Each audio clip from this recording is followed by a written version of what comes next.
TrueView also allows you to organize your savings accounts using virtual buckets.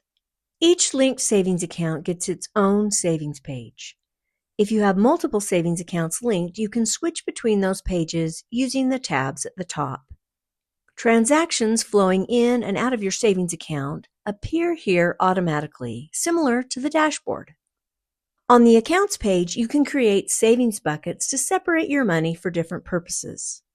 For example, some people create savings buckets for vacations, yearly bills, or other long-term savings goals. Just like the rest of TrueView, your savings setup is flexible and can be customized however works best for you.